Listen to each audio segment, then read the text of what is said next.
Hi hello ಎಲ್ಲರಿಗೂ welcome to my YouTube channel Bindu Mahesh cooking ವ್ಲಾಗ್ಸ್ಗೆ. ಇವತ್ತಿನ recipe ಬಂದುಬಿಟ್ಟು ಗ್ರೀನ್ ಚಿಲ್ಲಿ ಚಟ್ನಿ, ಹಸಿ ಮೆಣಸಿನ್ಕಾಯಿ ಚಟ್ನಿ ಉತ್ತರ ಕರ್ನಾಟಕ ಸ್ಟೈಲಲ್ಲಿ ಮಾಡೋಣ.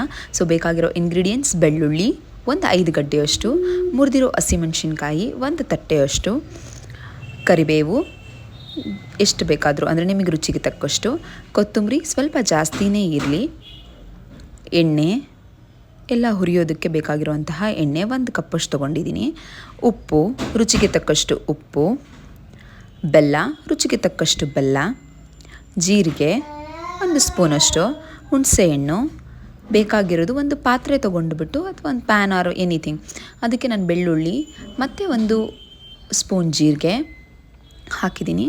ಅದಾದ ನಂತರ ಕರಿಬೇವು, ಆಮೇಲೆ ಒಂದಿಷ್ಟು ಕೊತ್ತಂಬರಿ, 1 ಕೈ ಹಿಡಿಯೋಷ್ಟು ಕೊತ್ತಂಬರಿನ ಹಾಕಿ ಆಯಿಲ್ ಹಾಕ್ಬಿಟ್ಟು ಚೆನ್ನಾಗಿ ಫ್ರೈ ಮಾಡೋದು.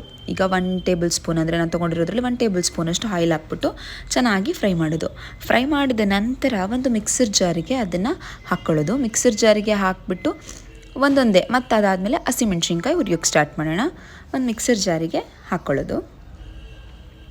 ಈ ಕಡೆ ಬಾಣಲಿಯಲ್ಲಿ ಹಸಿಮೆಣ್ಸಿನ್ಕಾಯಿನ ಉರಿಯೋದಕ್ಕೆ ಇಡೋಣ. ಈಗ 1 ತಟ್ಟೆಯಷ್ಟು ಹಸಿಮೆಣ್ಸಿನ್ಕಾಯಿ ತೊಗೊಂಡಿದ್ದೀನಿ. ಖಾರದ ಅರ್ಧ ಮತ್ತು ಖಾರ ಇಲ್ಲದೆ ಇರೋ ಅರ್ಧ ಮೆಣಸಿನ್ಕಾಯಿನ ತೊಗೊಂಡಿದ್ದೀನಿ, 2 ಮೀಡಿಯಮ್ ಲೆವೆಲಲ್ಲಿ. ಮತ್ತೆ 1 ಸೌಟಷ್ಟು ಎಣ್ಣೆ ಹಾಕ್ಬಿಟ್ಟು ಹಸಿಮೆಣ್ಸಿನ್ಕಾಯಿನ ಚೆನ್ನಾಗಿ ಉರಿಯೋದಕ್ಕೆ ಬಿಡೋಣ. ಅದು ನಿಧಾನಕ್ಕೆ ಉರಿತಾ ಇರುತ್ತೆ. ಅದಕ್ಕೆ ಮಿಕ್ಸರ್ ಜಾರಿಗೆ ಕಲ್ಲುಪ್ಪು, ಹುಣಸೆಹಣ್ಣು 2 ತೊಳೆಯೋಷ್ಟು, ಬೆಲ್ಲ ರುಚಿಗೆ ತಕ್ಕಷ್ಟು ಅದನ್ನು ಹಾಕ್ಬಿಟ್ಟು ಸೈಡಲ್ಲಿ ಇಟ್ಟಿದ್ದೀನಿ. ಈಗ ಮೆಣಸಿನ್ಕಾಯಿ ಅದನ್ನು ಹಾಕಬೇಕು.